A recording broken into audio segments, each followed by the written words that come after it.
ಓಂ ವ್ಯಾಖ್ಯಾಮುದ್ರಾಂ ಕರಸರಸುಜೈಃ ಪುಸ್ತಕಂ ಶಂಖಚಕ್ರೆ ಬಿಭ್ರದ್ಭಿನ್ನಸ್ಫಟಿಕರುಚಿರೆ ಪುಂಡರೀಕೆ ನಿಷಣ್ಣಃ ಅಮ್ಲಾನಶ್ರೀರಮೃತವಿಷಧೇರಂಶುಭಿಃ ಪ್ಲಾವಯನ್ಮಾಂ ಆವಿರ್ಭೂಯಾದನಘಮಹಿಮಾ ಮಾನಸೇ ವಾಗಧೀಶಃ ರಮಾಪತಿಂ ಪೂರ್ಣಗುಣಂ ಮುಕುಂದಂ ವ್ಯಾಸಂಚ ವಿಜ್ಞಾನಸಹಸ್ರಭಾನುಂ ಪೂರ್ಣಪ್ರಬೋಧಂಚ ಸುತತ್ವದೀಪಂ ಕ್ರಮಾದ್ಗುರುಂಶ್ಚ ಪ್ರಣಮಾಮಿ ಮೂರ್ಧ್ನಾಂ ಸರ್ವೇಂದ್ರಿಯಾಭಿಮಾನಿಸ್ಥ ಮುಖ್ಯಪ್ರಾಣಸ್ಥ ವಿಷ್ಣುನಾ ಪ್ರೇರಿತ ಶ್ರೀಶತುಷ್ಟ್ಯರ್ಥಂ ಕರಿಷ್ಯೇ ಕರ್ಮ ಚಾಖಿಲಂ.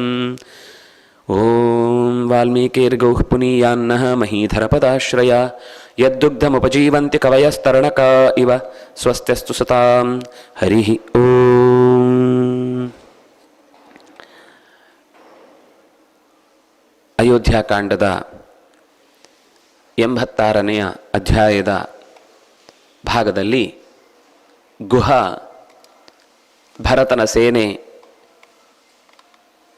ದೊಡ್ಡ ಪಡೆಯನ್ನು ಹಿಡಿದುಕೊಂಡು ಜನರೂ ಸೇರಿ ಧೂಳೆಬ್ಬಿಸಿಕೊಂಡು ಬರ್ತಾ ಇರುವುದನ್ನು ನೋಡಿ ರಾಮನಿಗಾಗಿ ಪ್ರಾಣವನ್ನಾದರೂ ಕೊಡುವುದಕ್ಕೆ ಸಿದ್ಧ ಅಂತ ತಮ್ಮಲ್ಲಿರುವ ಮಿತಿಯ ಸೇನೆಯನ್ನೇ ಅಚ್ಚುಕಟ್ಟಾಗಿ ಗಂಗೆಯ ತಡಿಗೆ ಜೋಡಿಸಿ ತಡೆದು ನಿಲ್ಲಿಸಬೇಕು ಅಂತ ಪ್ರಯತ್ನಿಸ್ತಾರೆ. ಆ ಹೊತ್ತಿಗೆ ಅವನ ಮನಸ್ಸೇನು ಅಂತ ಮಾತನಾಡಿದ ಮೇಲೆ ಅರ್ಥ ಆಗುತ್ತೆ, ರಾಮನನ್ನು ಕರೆತೆಗೆದುಕೊಂಡು ಹೋಗುವುದಕ್ಕಾಗಿ ಬಂದಿದ್ದೇವೆ ಅಂತ.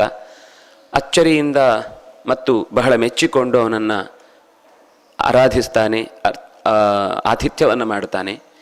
ಹೀಗೆ ಮಾಡ್ತಾ ಅಲ್ಲೇ ನಮ್ಮ ಬಳಿ ಏನಿದೆಯೋ ಅಷ್ಟರಲ್ಲಿ ನಿಮಗೆ ಎಲ್ಲ ನಮ್ಮ ಕೈಯಿಂದ ಆಗುವ ಉಪಚಾರವನ್ನು ಮಾಡಿಯೆವು ಅಂತ ಹೇಳಿ ರಾತ್ರಿ ಉಳಿದುಕೊಳ್ಳುವಂತೆ ಕೇಳಿಕೊಳ್ತಾನೆ. ರಾತ್ರಿ ಸ್ವಲ್ಪವೂ ಭರತನಿಗೆ ನಿದ್ದೆ ಬರುವುದಿಲ್ಲ. ಒಳಗೆಯೇ ಮರವೊಂದರಲ್ಲಿ ಕಿಡಿಬಿದ್ದು ಹೊರಗೆ ಮಾತ್ರ ಗಟ್ಟಿಮುಟ್ಟಾಗಿ ಕಾಣುವ ಮರ ಒಳಗೊಳಗೆ ಸುಟ್ಟು ಹೋಗುವಂತೆ ಭರತ ಕಣ್ಣು ತೆರೆದೇ ಕೂತಿದ್ದಾನೆ. ವನದಾಹಾಭಿ ಸಂತಪ್ತಂ ಗೂಢೋಗ್ನಿರಿವಪಾದಪಂ. ಬೆಂಕಿ ಒಂದು ಸರ್ತಿ ಪೂರ್ತಿಯಾಗಿ ಬೀಸಿಕೊಂಡು ಉರ್ಕೊಂಡು ಹೋಗಿದೆ. ಆದರೆ ಮರದ ಬೊಡ್ಡೆ ಹಾಗೆ ಉಳಿದಿರುತ್ತೆ ನೋಡಲಿಕ್ಕೆ. ನಾವು ಅಂದ್ಕೊಳ್ಳೋದು ಮರದ ಬೊಡ್ಡೆ ಉಳಿದಿದೆ ಅಂತ. ಆದರೆ ಅದು ಏನಾಗಿರುತ್ತೆ, ಮಧ್ಯದ ಪೊಟರೆಗೆ ಒಳಗೆ ಸೇರಿಕೊಂಡ ಕಿಡಿಗಳು ಅದರ ಬುಡವನ್ನು ನಿಧಾನಕ್ಕೆ ಹೊತ್ತಿಸಿಕೊಂಡು ಇಡೀ ಬೇರು ಸಹಿತ ಅಷ್ಟೂ ಬೊಡ್ಡೆಯನ್ನು ನಾಶ ಮಾಡುವ ಹಾಗೆ ಸ್ವಲ್ಪವೂ ಕೂಡ ಒಳಗಿನಿಂದ ಸಮಾಧಾನ ಇಲ್ಲದೆ ಸುಮ್ಮನೆ ಭರತ ಅಂತ ಎಲ್ಲರಿಗೂ ಗೊತ್ತಾಗುವ ಹಾಗೆ ಕೂತಿದ್ದ. ಆದರೆ ಅವನು ಒಳಗಿನಿಂದ ಇಳೀತಾ ಇದ್ದ.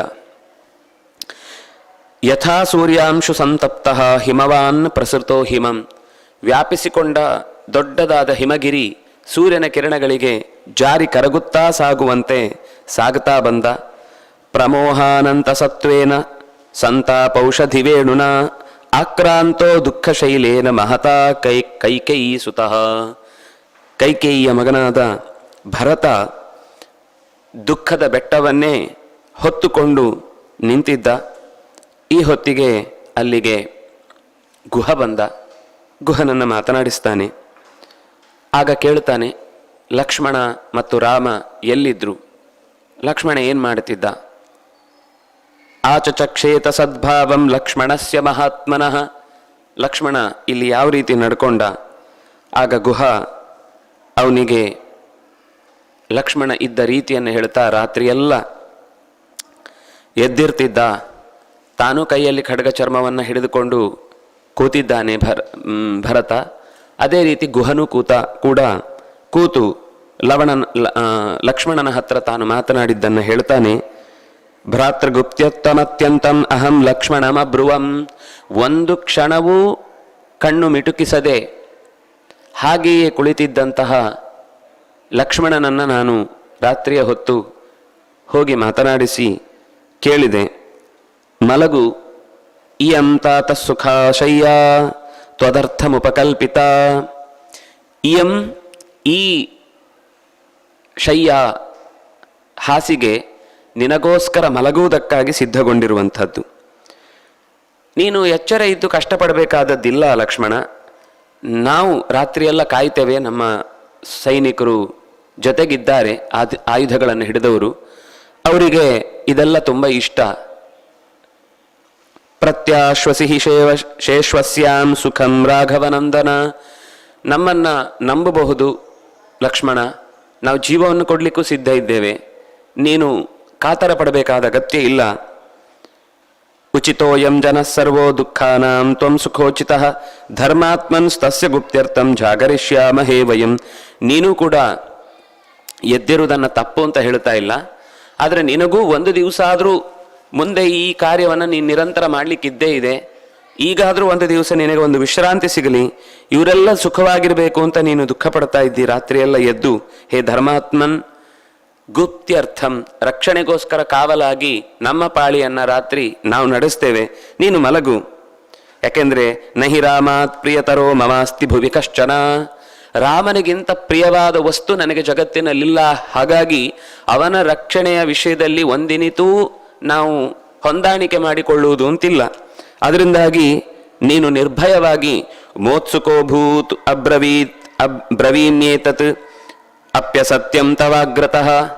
ಈ ವಿಷಯದಲ್ಲಿ ನಾನು ನಿನಗೆ ಅಸತ್ಯವನ್ನಂತೂ ಹೇಳುವವನಲ್ಲ. ಹೇಳಿಯೇನ ನಾನು ಅಸತ್ಯ ಹೇಳಿಯೇನ ರಾಮನ ವಿಷಯದಲ್ಲಿ? ಖಂಡಿತ ಇಲ್ಲ. ನೀನು ತುಂಬ ಎಲ್ಲ ನೀನೇ ಮಾಡಬೇಕು ಅಂತ ಪೂರ ತಲೆ ಮೇಲೆ ಹಾಕೊಳ್ಬೇಕಾದದ್ದಿಲ್ಲ. ನಾವಿರ್ತೇವೆ. ಅಸ್ಯ ಪ್ರಸಾದಾದಾಶಂಸೆ. ಇವತ್ತು ನಾವು ಇಷ್ಟೆಲ್ಲ ಸುಖವಾಗಿದ್ದೇವೆ ಅಂದರೆ ಅದಕ್ಕೆ ಕಾರಣ ಇದೇ ರಾಮಚಂದ್ರನ ಪ್ರೀತಿ. ಧರ್ಮವನ್ನು ರಕ್ಷಿಸಿ ಬೇಕಾದಷ್ಟು ಸಂಪತ್ತನ್ನು ಆಯಾಯ ಪ್ರದೇಶಗಳಿಗೆ ಏನು ಕೊಡಬೇಕಿತ್ತು ಅದನ್ನು ಕೊಟ್ಟು ನನ್ನನ್ನು ಅತ್ಯಂತ ಆಪ್ತ ಮಿತ್ರನಂತೆ ಕಂಡಿದ್ದಾನೆ.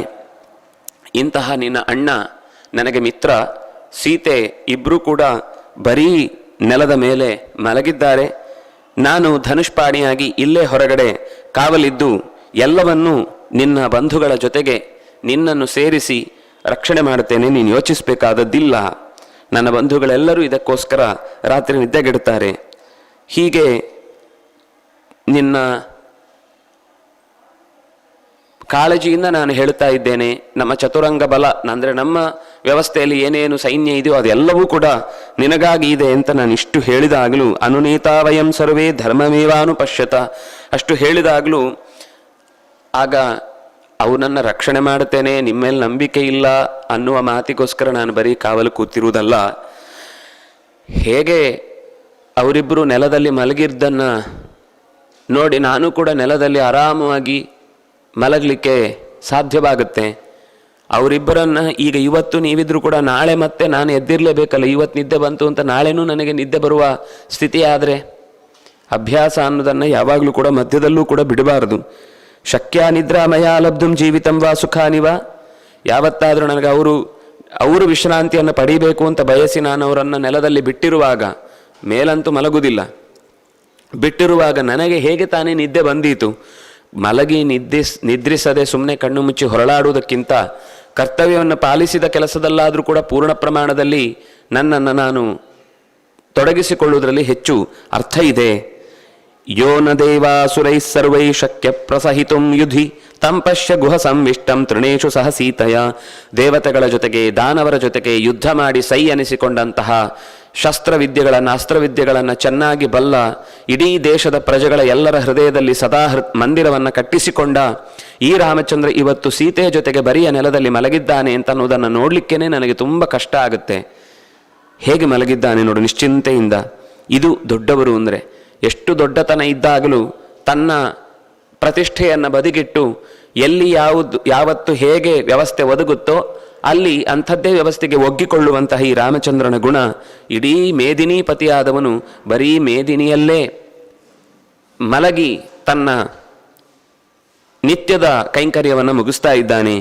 ಅಸ್ಮಿನ್ ಪ್ರವ್ರಾಜಿತೆ ರಾಜ ನಚಿರಂ ವರ್ತಯಿಷ್ಯತಿ ವಿಧವಾ ಮೇದಿನಿ ನೂನಂ ಕ್ಷಿಪ್ರಮೇವ ಭವಿಷ್ಯತಿ. ಈಗ ರಾಮಚಂದ್ರ ಇಲ್ಲಿಗೆ ಬಂದಿದ್ದಾನೆ. ಮೇದಿನಿಯ ಒಡೆಯನಾದಂತಹ ದಶರಥ ಅಲ್ಲೇ ಕೂತುಕೊಂಡು ರಾಮನ ವಿರಹದಿಂದ ಬಹಳ ಕಾಲ ಜೀವಂತಿಕೆಯಿಂದ ಇರುವುದು ಸಾಧ್ಯವಾಗದೇ ಹೋದೀತು. ಖಂಡಿತ ಬಹುಶಃ ಭೂಮಿ ವಿಧವೆಯಾದಳು ಅಂತ ಅವನು ನನ್ನ ಹತ್ರ ಹೇಳ್ತಾ ಇದ್ದ. ಜೀವೇದಪಿ ಚ ಮೇ ಮಾತಾ, ನನ್ನ ತಾಯಿಯಾದರೂ ಬದುಕಬಹುದು.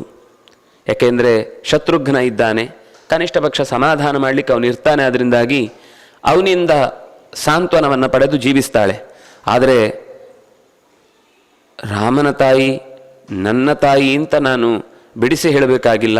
ಕೌಸಲ್ಯಾದರೂ ಹೇಗೆ ಬದುಕಿಯಾಳು. ದುಃಖಿತಾಯಾತು ಕೌಸಲ್ಯ ವೀರಸೂರ್ ವಿನಶಿಷ್ಯತಿ. ವೀರನನ್ನ ಹೆತ್ತರೂ ಕೂಡ ತನ್ನ ಕಷ್ಟ ಕಾಲಕ್ಕೆ ಮಗ ಪಕ್ಕದಲ್ಲಿಲ್ಲ ಅನ್ನುವ ವ್ಯಥೆ ಅವಳನ್ನು ಖಂಡಿತ ತಪ್ಪಿಲ್ಲದೆ ಊರಿನಿಂದ ಹೊರಗುಳಿಯುವಂತೆ ಮಾಡಿದ್ದಕ್ಕೆ ಅವಳು ಮತ್ತೆ ಮತ್ತೆ ವೇದನೆಯನ್ನು ಅನುಭವಿಸ್ತಾಳೆ. ಹೀಗೆ ರಾತ್ರಿ ಅನೇಕ ವಿಷಯಗಳನ್ನು ಚರ್ಚೆ ಮಾಡ್ತಾ ಮಾಡ್ತಾ ಕೊನೆಗೆ ಶರ್ವರೀ ಸಾತ್ಯವರ್ತತ. ರಾತ್ರಿ ಇಡೀ ಹೀಗೆ ಮಾತಾಡ್ತಾನೇ ಇದ್ದ ಲಕ್ಷ್ಮಣ. ಶರ್ವರಿ ಅಂದರೆ ರಾತ್ರಿ, ಸಾ ಅತ್ಯವರ್ತತ, ರಾತ್ರಿಯೇ ಕಳೆದು ಹೋಯಿತು ಹೊರತು ಮಾತು ಮುಗಿಲಿಲ್ಲ ನಮ್ದು. ತುಂಬ ದುಃಖದಲ್ಲಿದ್ದ, ನಿಂತೇ ಇದ್ದಿದ್ದ, ಓಡಾಡ್ತಾ ಮಾತಾಡ್ತಿದ್ದ. ಬೆಳಕಾಯಿತು. ಹಾಗೆಯೇ ನಿತ್ಯದ ಕರ್ತವ್ಯವನ್ನು ಮಾಡಿಕೊಂಡ್ರು. ಬೆಳಗ್ಗೆ ಕಾರಯಿತ್ವ ಜಟಾವುಭೌ, ತಲೆಯನ್ನು ಸರಿಯಾಗಿ ಕಟ್ಟಿಕೊಂಡ್ರು, ಜುಟ್ಟನ್ನು ಹಾಕಿಕೊಂಡ್ರು. ಭಾಗೀರಥಿಯ ತೀರದಲ್ಲಿ ತಮ್ಮ ನಿತ್ಯದ ಅನ್ಯಕಗಳನ್ನು ಮುಗಿಸಿ ಸಂತಾರಿತೌ ಮಯ, ಇಬ್ಬರೂ ಕೂಡ ಗಂಗೆಯನ್ನು ದಾಟಿದ್ರು. ಹೀಗೆ ಜಟವನ್ನು ಧರಿಸಿ ಮರದ ತೊಗಟೆಯಿಂದ ತಯಾರಿಸಿದಂತಹ ನೂಲಿನಿಂದಲೇ ಬಟ್ಟೆಯನ್ನು ತೊಟ್ಟಿದ್ದ ಇಬ್ಬರೂ ಕೂಡ ಒಂದು ಆನೆಗಳ ಹಿಂಡು ಹೋಗುವ ಹಾಗೆ ಧೈರ್ಯವಾಗಿ ಒಂದಿನಿತೂ ಅಳುಕಿಲ್ಲದೆ ಹೋಗ್ತಾ ಇದ್ದೇವೆ. ಅಲ್ಲಿ ಏನಿರುತ್ತೋ, ಹೇಗಿರುತ್ತೋ, ಏನಾಗುತ್ತೋ ಯಾವ ಭಯವೂ ಇಲ್ಲದೆ ಕುಂಜರ ಯೂಥೋಪಮೌ, ಕುಂಜರದ ಆನೆಯ ಗುಂಪೊಂದು ನಿರ್ಭಯವಾಗಿ ಕಾಡಿನ ಮಧ್ಯದಲ್ಲಿ ಸಾಗುವ ಹಾಗೆ ಸಾಗಿದ್ರು. ಕೈಯಲ್ಲಿ ಆಯುಧಗಳು ಗಟ್ಟಿಯಾಗಿಯೇ ಅವರ ಕೈಯಿಂದ ಜಾರದೆ ಒಂದು ವ್ಯವಸ್ಥಿತವಾದ ರೀತಿಯಲ್ಲದನ್ನೆಲ್ಲ ಹಿಡ್ಕೊಂಡಿದ್ರು. ಸೀತೆಯ ಜೊತೆಗೆ ಹೊರಟರು. ಗುಹನ ಈ ಮಾತು ಕೇಳಿ ಭರತನಿಗೆ ಭೃಷ ದುಃಖಿತಂ, ಮತ್ತು ಹೆಚ್ಚು ದುಃಖ ಕಾಡಿತು. ಕಣ್ಣು ಮುಚ್ಚಿದ. ರಾಮಚಂದ್ರ ಮಲಗಿದ ಜಾಗ, ಸೀತೆ ಮಲಗಿರುವ ಜಾಗ, ಲಕ್ಷ್ಮಣ ಓಡಾಡಿದ ಜಾಗ, ಇದನ್ನೆಲ್ಲ ಹಾಗೆ ನಡೆದಾಡ್ತಾ ನೋಡ್ತಾ ನೋಡ್ತಾ ಹುಡುಕಾಡ್ತಾ ಇಲ್ಲಿ ಬಂದಿದ್ನಾ ಹೀಗೆ ಬಂದಿದ್ನಾ ಇತ್ಯಾದಿಗಳನ್ನೆಲ್ಲ ಕೇಳಿಕೊಂಡು ನೋಡಿ ತಲೆ ತಿರುಗಿ ಅಲ್ಲೇ ಮೂರ್ಛಿತನಾಗಿ ಬಿದ್ದ. ಅವನು ಯಾವಾಗ ಮೂರ್ಛಿತನಾಗಿ ಬಿದ್ನೋ, ಇದು ಬೆಳಗ್ಗೆ ಆಗ್ತಾ ಇದ್ದ ಸಮಯ, ಆಗ್ತಾ ಇದ್ದ ಘಟನೆ. ಕೂಡಲೇ ಎಲ್ಲ ತಾಯಿಯರು 3 ಜನ ಓಡಿ ಬಂದರು. ಅವನು ಪಪಾತ ಸಹಸಾತೋತ್ರೈಹಿ ಹ್ಯತಿವಿದ್ದ ಇವದ್ವಿಪ, ಒಂದು ಸಿಡಿಲು ಅಂದರೆ ಮಿಂಚಿನ ಏಟು ಬಿದ್ದಾಗ ಮರ ಇದ್ದಕ್ಕಿದ್ದಂತೆ ಇಡೀ ಒಂದು ಸ್ವಲ್ಪವೂ ಸೂಚನೆಯೇ ಸಿಗದೆ ಅನಾಮತ್ತಾಗಿ ಉರುಳಿ ಬೀಳುತ್ತೋ ಹಾಗೆ ಭರತ ಬೀಳ್ತಾ ಇರುವುದನ್ನು ನೋಡಿ ಕೂಡಲೇ ತಾಯಿಯರು ತದವಸ್ತಂತು ಭರತಂ ಶತ್ರುಘ್ನೋ ಅಂತರಸ್ಥಿತ. ಶತ್ರುಘ್ನ ಸ್ವಲ್ಪ ದೂರದಲ್ಲಿದ್ದವನು, ಅವನು ಬೀಳುವುದರೊಳಗೆ ಓಡಿ ಬಂದ.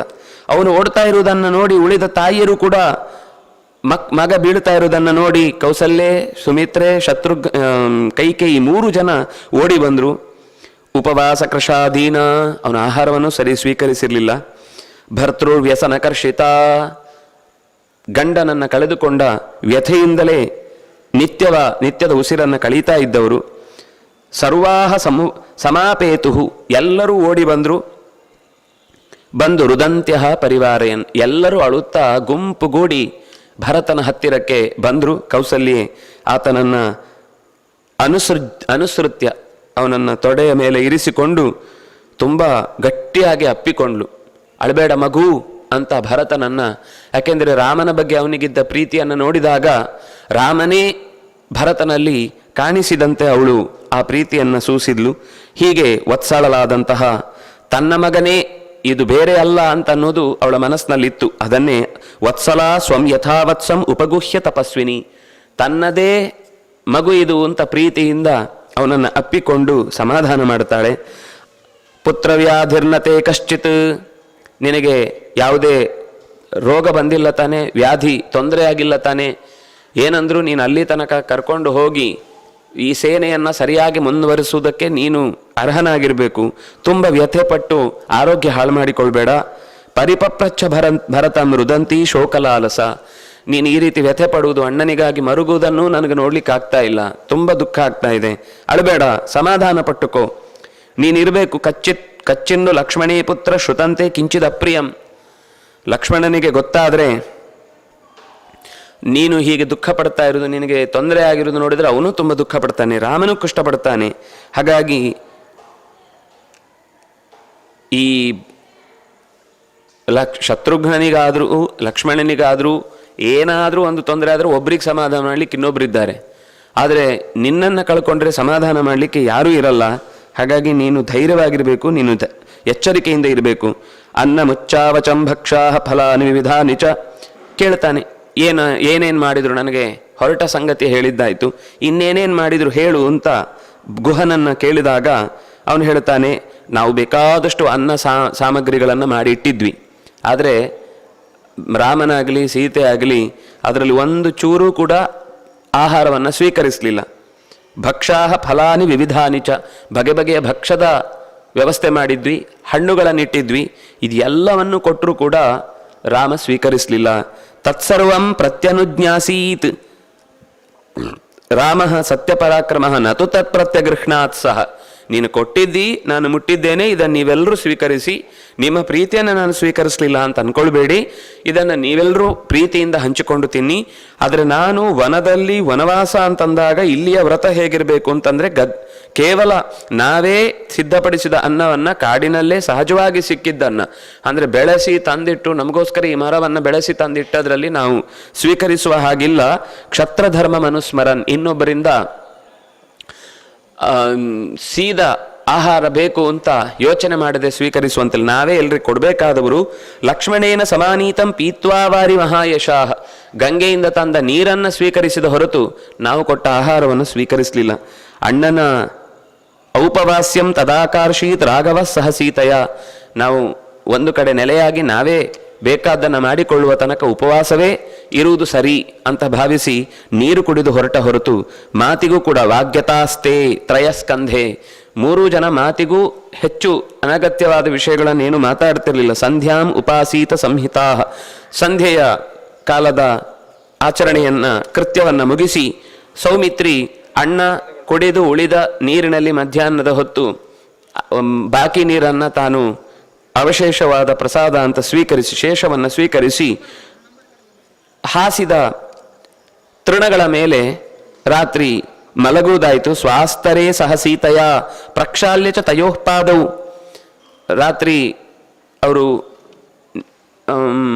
ಕೈಕಾಲು ತೊಳೆದು ಬರಬೇಕು ಅಂತಿದ್ದ ಸಾಯಂಕಾಲದ ಹೊತ್ತಿಗೆ ಲಕ್ಷ್ಮಣನೇ ಅವರಿಬ್ಬರ ಕಾಲನ್ನು ತೊಳೆದು ನೀರು ಹಾಕಿ ಅವರಿಗೆ ಹಾಸಿಗೆಯನ್ನು ಅಂದರೆ ಹುಲ್ಲಿನ ಮೆದೆಯನ್ನು ಹಾಕಿ ಹಾಗೆ ಮಲಗಲಿಕ್ಕೆ ವ್ಯವಸ್ಥೆ ಮಾಡಿಕೊಟ್ಟ ಅಂತ ಅಲ್ಲೇ ತೋರಿಸಿದಾಗ ಮತ್ತೆ ಆ ಹತ್ತಿರ ಬಂದು ಆ ಹಾಸಿದ್ದ ಗುಹ ಏನು ಅಂದರೆ ಅವರು ಬಿಟ್ಟು ಹೋದ ಯಾವ ವಸ್ತುವನ್ನು ಕೂಡ ಅವ್ರು ಬಂದ ಮೇಲೆ ಮುಗೀತು ಅಂತ ಬಿಸಾಕಲಿಲ್ಲ, ಅದನ್ನು ಹಾಗೆ ಇಟ್ಟಿದ್ದ. ಅದನ್ನೆಲ್ಲ ಮುಟ್ಟಿ ಭರತ ಅಣ್ಣನ ಸ್ಪರ್ಶಕ್ಕೆ ಒಳಗಾದ ಈ ತೃಣವೇ ಅತ್ಯಂತ ಹೆಚ್ಚು ಪುಣ್ಯ ಮಾಡಿದೆ ಅಂತ ಭಾವಿಸಬೇಕು. ಯಾಕೆಂದರೆ ಅಂಥ ಒಬ್ಬ ದೊಡ್ಡವನ ಸ್ಪರ್ಶದಿಂದ ಈ ಭೂಮಿ ಪವಿತ್ರಗೊಂಡಿದೆ ಅಂತ ಭಾವಿಸಿ ಅದನ್ನೆಲ್ಲ ಮುಟ್ಟಿ ಸಂತೋಷಪಟ್ಟ. ಈ ಹೊತ್ತಿಗೆ ಅಬ್ರವೀತ್ ಜನ್ನೀ ಸರ್ವ ಇಹತೇನ ಮಹಾತ್ಮನ ಶರ್ವರಿ ಶೈತ ಭೂಮೌ ಇದಮದ್ಯ ವಿಧರ್ಮಿತಂ ಮಹಾಭಾಗ ಕುಲೀನೇನ ಮಹಾಭಾಗೇನ ಧೀಮತ ಜಾತೋ ಭರತೇನ ಉರ್ವ್ಯಾಂ ನರಾಮ ಸ್ವಪ್ತು ಮರ್ಹತಿ. ಎಂಥ ರಾಮಚಂದ್ರನಿಗೆ ನಾವು ನೆಲದಲ್ಲಿ ಹಾಸುವ ಮಲಗುವ ವ್ಯವಸ್ಥೆ ಮಾಡುವ ಹಾಗಾಯ್ತಲ್ವ, ಹೀಗಾಗಬಾರ್ದಿತ್ತು ಅಂತ ತುಂಬ ವ್ಯಥೆಪಟ್ಟ. ದಿನ ಅವನೇನೇನು ಮಾಡ್ತಿದ್ದ, ಅಲ್ಲಿ ಏನೇನು ವ್ಯವಸ್ಥೆ ಅರಮನೆಯಲ್ಲಿ ಇತ್ತು ಅವನಿಗೆ, ಅದನ್ನು ಇವತ್ತು ನಾವು ಕೊಡ್ಲಿಕ್ಕಾಗದೇ ಹೋಯಿತು ಅಂತ ತುಂಬ ಅಳ್ತಾನೆ. ಹೀಗೆ ರಾಮಚಂದ್ರನ ವ್ಯಥೆಯನ್ನು ಮನಸ್ಸಿನಲ್ಲಿ ಇಟ್ಟುಕೊಂಡು ಸೀತೆಗೂ ಕಷ್ಟ ಆಯಿತು, ರಾಮನಿಗೂ ಕಷ್ಟ ಆಯಿತು, ಲಕ್ಷ್ಮಣನೂ ಇದರಿಂದ ತುಂಬ ದುಃಖಪಟ್ಟ. ಆದರೆ ಲಕ್ಷ್ಮಣ ಒಂದು ರೀತಿ ನನ್ನಕ್ಕಿಂತ ಹಿರಿಯ ಅಥವಾ ನನ್ನಕ್ಕಿಂತ ಭಾಗ್ಯಶಾಲಿ. ಯಾಕೆಂದರೆ ರಾಮನ ಕಷ್ಟಕಾಲದಲ್ಲೂ ರಾಮನ ಜೊತೆಗಿದ್ದ, ಸೀತೆಯು ಇಂಥ ಸಂದರ್ಭದಲ್ಲಿ ಜೊತೆಗೆ ಹೆಜ್ಜೆ ಇಟ್ಲು. ನನಗಂಥ ಭಾಗ್ಯ ಸಿಗಲಿಲ್ಲ, ಅಪ್ಪನನ್ನು ನೋಡಲಿಕ್ಕಾಗಲಿಲ್ಲ, ಅಣ್ಣನ ಜೊತೆಗೂ ಇರಲಿಲ್ಲ, ಯಾರಿಗೂ ಆಗದವನಾಗಿ ವ್ಯರ್ಥವಾದ ಜೀವನವನ್ನು ನಡೆಸ್ತಾ ಇದ್ದೇನೆ ಅಂತ ಹೀಗೆ ಯೋಚಿಸಿ ತುಂಬ ದುಃಖಪಟ್ಟ. ಈ ನಂತರ ಅವನು ದಾರಿ ತೋರಿಸಿದಾಗ ಹೋಗಬೇಕಾದ ದಾರಿಯಲ್ಲಿ ಏನು ಸಿಕ್ಕಿತು, ಮುಂದೇನು ದರ್ಶನವಾಯಿತು, ಈ ಸಂಗತಿಗಳನ್ನೆಲ್ಲ ಮತ್ತೆ ಮುಂದಿನ ಭಾಗದಲ್ಲಿ ಸೇರಿದಾಗ ನೋಡೋಣ ಅಂತ ಹೇಳ್ತಾ, ಕಾಯೇನ ವಾಚ ಮನಸ ಇಂದ್ರಿಯೈರ್ವಾ ಬುದ್ಧಿಯ ಆತ್ಮನಾವ ಅನುಸೃತ ಸ್ವಭಾವ ಕರೋಮಿ ಯದ್ಯತ್ ಸಕಲಂ ಪರಸ್ಮೈ ನಾರಾಯಣಾಯೇತಿ ಸಮರ್ಪಯಾಮಿ. ಕೃಷ್ಣಾರ್ಪಣಮಸ್ತು.